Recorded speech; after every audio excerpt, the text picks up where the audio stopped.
والد کو کچہری میں پیش کیا گیا تو مجھے یاد ہے کہ میں اور میری خالہ گئے تھے تو ان کو اتنا ٹارچر کیا گیا تھا کہ ان کے منہ پر کالا کپڑا ڈالا گیا تھا اور جج نے اس وقت میرے خیال سے وہ بھی کہا تھا کہ آپ لوگ ایسا کیسے کر سکتے ہو، یہ ایک انسان ہے۔ تو اس وقت میرے والد نے کہا کہ تم لوگوں نے بہت خواریاں کی ہیں میرے لیے۔ پھر انہیں جیل پیش کیا گیا، ہم جیل جاتے تھے ان سے ملنے کے لیے، میں عید کارڈ بناتی تھی ان کے لیے۔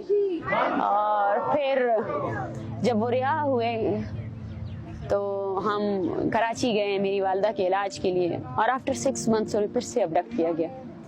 وہ ایک رات پہلے ہم ہاسپٹل میں تھے اور ان کو شاید اندازہ ہو چکا تھا، لیکن انہوں نے یہ کہا کہ بس خیال رکھنا ہے اور خود سمیت اپنے بہن بھائیوں کو پڑھانا ہے۔ اور جب میری والدہ آئی، میری والدہ ہاسپٹلائز تھی، ان کا آپریشن ہوا تھا اور میرا بھائی بہت چھوٹا تھا اس وقت۔ میرے بھائی کے سامنے انہوں نے میرے والد کو مارا ISM ہاسپٹل، اور پھر اس کے بعد اسے اٹھا کر لے کر گئے۔ پھر ہم نے تحریک اسٹارٹ کی، سپریم کورٹ آف پاکستان میں، سندھ ہائی کورٹ میں کیسز چلائے، اور پھر ایک دن ایسا آیا کہ ہمیں یہ بتایا گیا کہ کوئی ڈیتھ باڈی موصول ہوئی ہے گڈانی میں، اور وہ میرے والد کی۔ تو وہ دن سب سے تکلیف دہ دن تھا۔ ہم سجدے میں تھے اور سجدے میں یہی دعا کر رہے تھے کہ کاش یہ بات جھوٹ ثابت ہو اور ایسا نہ ہوا ہو۔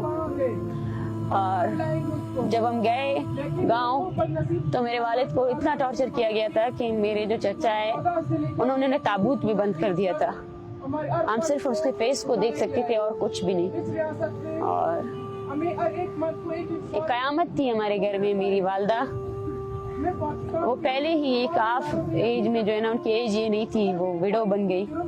میرا بھائی وہ سن ہو گیا کیونکہ اس نے ہمیشہ وہ اس گلٹ سے کبھی بھی نہیں اترا کہ اس کے سامنے میرے والد کو اٹھا کر لے کر گئے تھے، حالانکہ وہ بچہ تھا اس وقت، 13 سال کا 14 سال کا بچہ تھا۔